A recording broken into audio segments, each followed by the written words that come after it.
défendre le mot oriental. Je sais que c'est un mot qui sonne raciste pour beaucoup de personnes, j'espère que je vous l'apprends pas. Mais personnellement, je pense que c'est plus l'intention derrière qui est importante. Tu sais, si tu me l'as écrit dans le métro, ok, c'est pas cool. Par contre, si t'es une madame qui vient de Rouen-Noranda, puis qui est super excitée puis pour me dire que je suis le premier oriental que tu vois cette année, pour de vrai, je vais me sentir exotique. C'est comme, c'est chill. Puis, c'est vraiment l'intention qui est importante, tu sais. Je vous donne un exemple qui est arrivé récemment. Il y a une madame qui est venue me voir avec un gros sourire, puis elle m'a dit « J'ai aucun problème avec les Asiatiques. » Pour vrai, je pense que ça sonnait mieux dans sa tête. Puis j'étais pas fâché parce que clairement ça venait d'une bonne place. T'sais, elle a essayé de dire quelque chose de positif. On s'entend, c'était pas la meilleure tentative. Ça n'a pas résolu le racisme, tu sais. Ce qu'elle a fait, c'est un peu l'équivalent d'essayer de combattre l'islamophobie en allant voir un musulman puis en lui disant « J'adore vos clémentines. » C'est pas une solution à long terme, tu sais. Mais j'ai trouvé ça rafraîchissant parce que j'ai l'impression que maintenant on met plus d'efforts à essayer de paraître inclusif versus juste être inclusif. C'est comme les blancs, pour vrai, je sais pas comment on fait pour parler de race, mais c'est rough pour vous. Je pense à vous, pour vrai. J'ai remarqué que vous avez comme deux intolérances maintenant, le gluten et les blagues racistes. Ça arrive de plus en plus qu'un de mes amis va me dire une blague raciste, chose que j'aime. Puis là, une personne blanche que je connais pas qui vient à ma défense, puis je me dis, c'est chill. Comme venir à ma défense, c'est un peu comme si t'entends tes voisins faire l'amour. L'un des deux personnes est comme, étrangle-moi.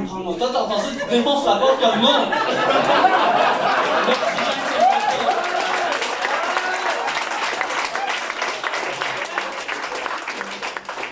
C'est pas ta job, mais je suis sûr que t'as d'autres problèmes dans ta vie, comme choisir la bonne crème solaire. Je connais pas tous les problèmes des gens. Ce que vous venez comprendre, c'est que les blagues racistes entre immigrants, c'est comme inviter ton ami à l'escalade pour les blancs. C'est un signe d'une belle amitié.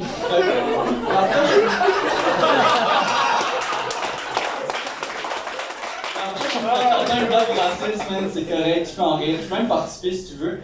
Vas-y, Molo, si on vient de se rencontrer, c'est peut-être pas le moment de sortir ton meilleur stock sur les chemins ferroviaires. Si un ami, tu vas avoir ta chance. Puis, tu sais, ce que je trouve dommage, c'est que maintenant, on confond le fait d'être maladroit avec le fait d'être raciste. Tu sais, ma massothérapeute, c'est une madame de 60 ans, blanche. Et super gentille, elle a juste pas grandi dans la même génération. Tu sais, l'autre jour, elle m'a dit « Ouais, dans mon temps, ça, les orientaux, je parlais pas beaucoup. Mais maintenant, les jeunes, vous parlez plus, puis j'aime ça. » Tu sais, clairement, c'est pas raciste. C'est juste qu'elle a pas commencé la phrase de la meilleure manière. Elle a commencé par « Dans mon temps, puis vous autres, les. » Une des débuts de phrases qui sonnent le plus raciste. Il manquait juste « Je suis pas raciste, mais » puis t'avais le top 3, mais comme... C'est pas une personne raciste. La seule chose un peu insensée culturellement qu'elle a fait, c'est qu'après un massage, elle m'a demandé si je le paye pour une session d'acupuncture. Je suis comme, tu veux pas essayer de me scam avec une autre scam. C'est comme...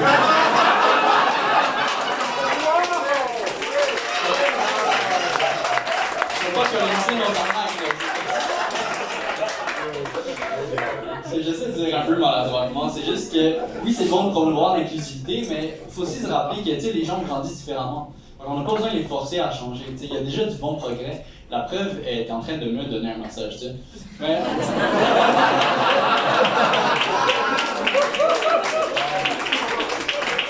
pour ceux qui se demandent, je suis d'origine cambodgienne, fait que mes parents ont grandi au Cambodge. Puis moi, j'ai grandi dans une maison. Puis...